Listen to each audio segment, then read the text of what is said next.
In the European Union,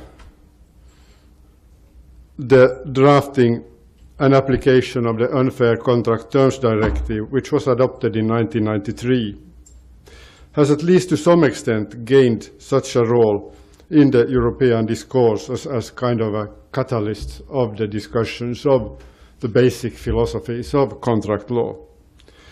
Basic principles of contract law have been brought on the European table in the discussions concerning this directive.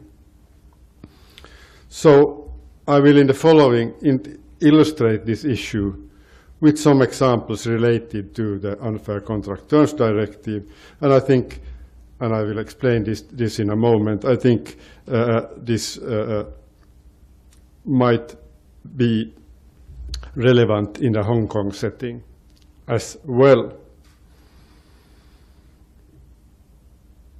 Already now I also want to mention kind of the perspective I have, perhaps the idea Geraint referred to.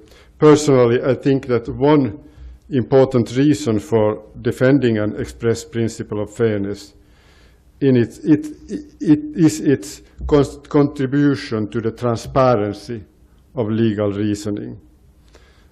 I will follow this up as one of the basic themes of my lecture and the conclusions. The concept of transparency is important.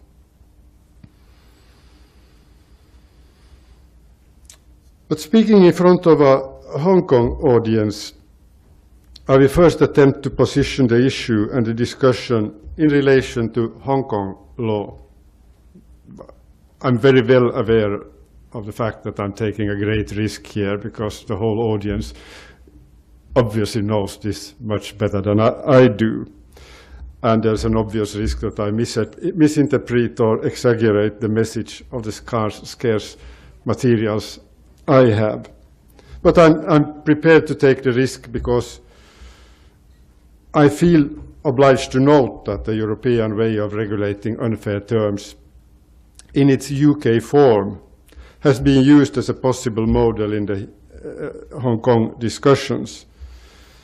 So this, in a way, makes my theme topical with regard to Hong Kong law and its development within in the future.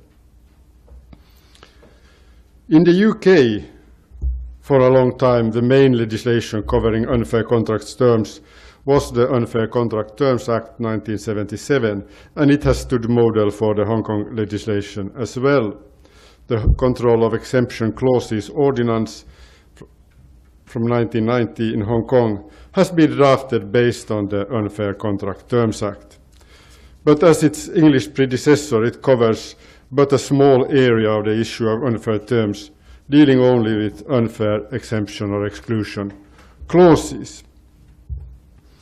We also, in Hong Kong, have a more general legislative ground for dealing with unfair terms, which seems to be offered by the Unconscionable Contracts Ordinance from 1995, which gives the courts the power to hold unconscionable terms unenforceable.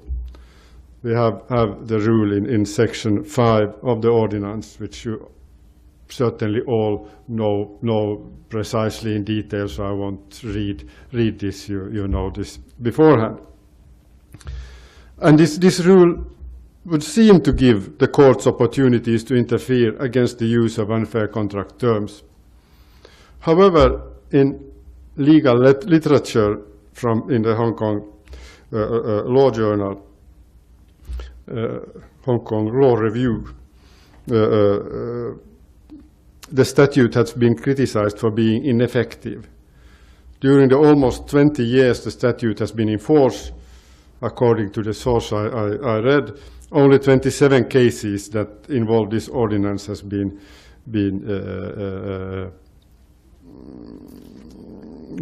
dealt with by the courts, and only in 4 of them the court has found the terms unconscionable. It has been called Lee Mason has written a quite recent article calling it an ineffectual statute. And this may be due to several reasons, perhaps deficiencies in access to justice, which I will not deal with in this lecture, or to the interpretation of the statutes.